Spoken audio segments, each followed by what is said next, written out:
ঈদের সময় বাড়িতে আসলে যা হয়ে থাকে, 4 দিনের জন্য এসেছি, 3 দিনই দাওয়াত খেলাম।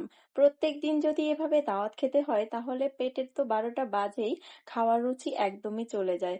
খেতে খেতে আমি আর এখন খেতেই পারছি না। এমনিতেই কুরবানির সময় মাংস খেতে খেতে নাজেহাল অবস্থা, তারপর থাকে যদি প্রত্যেক দিন দাওয়াত, কেমনটা লাগে বলেন। আসসালামু আলাইকুম, কি অবস্থা সবার? আই হোপ সকলেই ভালো আছেন, আমিও ভালো আছি আলহামদুলিল্লাহ। আজকে একটু সময় পেয়েছি, কালকেই চলে যেতে হবে ঢাকায়। তো যাওয়ার আগে কাকা বলতেছিল চলো আজকে গাছ থেকে একটু আম পাড়ি, আজকে তো কোথাও দাওয়াত নেই, এই 3 দিন তো দাওয়াত খেতেই চলে গেল। তো সবাই মিলে আমরা আজকে একটু আম পাড়তে চলে আসলাম, আমার কাকা গাছে উঠেছে আম পাড়ার জন্য। সবাই মিলে একসাথে আম কুড়ানোর মজাই আলাদা।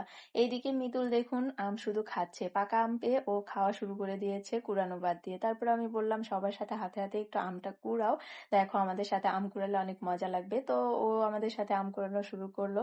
সবাই মিলে আমরা অনেক মজা করে আম কুড়ালাম, আসলে এটা একটা আলাদা আনন্দ বলতে পারেন। সবাই একসাথে আম কুড়ানো মানে আলাদা একটা আনন্দ অনুভূতি। ছোটবেলার কথা মনে পড়তেছিল, ছোটবেলায় আমরা এরকম আম মানে দৌড়ায় দৌড়ায় গিয়ে ধরতাম। এখন যদিও দৌড়টা দেই না, বাট ছোট বাচ্চা যারা আছে তারা দৌড়াদৌড়ি করে আম খুঁড়তেছে। তো আমার সামনে একটা পাকা ডুলডুলা একটা আম, হলুদ রঙের আম পড়েছে। এই গাছের আমগুলো এমনিতেই অনেক বেশি মিষ্টি, তার উপর যদি হয় গাছ পাকা, তাহলে তো কথাই নেই। দেখুন কতটা সুন্দর আমটা। তারপর আমি গাছ থেকে পড়া এই টাটকা আমটা আমি তখনই খেয়ে ফেলেছি। এত বেশি মজার ছিল, আমি লোভ সামলাতে পারতেছিলাম না, তাই অমনি গাছ থেকে পড়া মাত্র মানে পেয়েই খাওয়া শুরু করে দিয়েছি। এইদিকে মৃদুল আবার হচ্ছে ওর শক্তি পরীক্ষা করতেছিল যে ওর শরীরে মানে কতটা শক্তি আছে। ঝাঁকাচ্ছিল গাছটা, গাছটা একটু ছোট হওয়ায় ও ভালোই ঝাঁকি দিতে পেরেছে, বাট কাজ হয়নি, তেমন একটা আম পড়েনি, একটা মাত্র আম পড়েছিল ওই গাছ থেকে। আর এইদিকে কাকা অন্য গাছের আম পেড়ে একদম অনেকগুলো আম পড়ে পড়ে আছে, সেগুলো আমি কুড়াচ্ছিলাম। এই আমগুলো হচ্ছে গাছ থেকে একদম রাস্তার উপর পড়েছে, যে কারণে হচ্ছে আমগুলো ফেটে গেছে। তো এইদিকে আবার ঝোপের ভিতরে আম পড়েছে, সেটা হচ্ছে মৃদুল সাহসী দেখিয়ে মানে সাহসিকতা দেখাতে গিয়েছে যে আমি পারবো এই ঝোপের ভিতরের আমটা কুড়িয়ে আনতে। আমরা সবাই ভয় পাইতেছিলাম যে যদি পোকামাকড় কিছু থাকে, সাপ বিচ্ছু থাকে, ভয় তো লাগারই কথা, অনেক ঝোপঝাড়।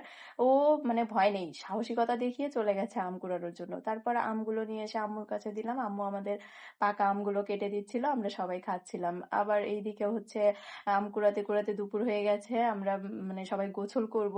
তো ভাবলাম অনেক বেশি গরম পড়েছে, মেয়ের চুলও বড় হয়ে গেছে, চুলগুলো কেটে দেওয়া উচিত। কারণ এত গরমে ছোট মানুষ, ও হচ্ছে একদমই ছোট বাচ্চা, চুল বড়, ওর অনেক বেশি অসুবিধা হচ্ছে, ঘামাচি বের হওয়ার মতো অবস্থা। তাই ভাবলাম ওর চুলগুলো কেটেই দিই, যেহেতু আমি চলে যাচ্ছি, গ্রামে এসেছিলাম তখন একটু চুল বড় ভালো লাগে এই জন্য রেখেছিলাম। ভাবলাম এখন তো চলে যাব, তাই কেটে দিই। তো আজকের ভিডিওটা এখানেই শেষ করছি। সবাই ভালো থাকবেন, সুস্থ থাকবেন, আর আমাদের জন্য দোয়া করবেন। আর আমার ছেলে মেয়ের জন্য অবশ্যই অবশ্যই দোয়া করবেন। ওদের দুজনকেই টাক্কু করে দিয়েছি, আর টাক্কু করে দেওয়ার পর ওদেরকে আমি চিনতেই পারতেছিলাম না, মানে নিজের বাচ্চা নিজেই চিনতেছিলাম না।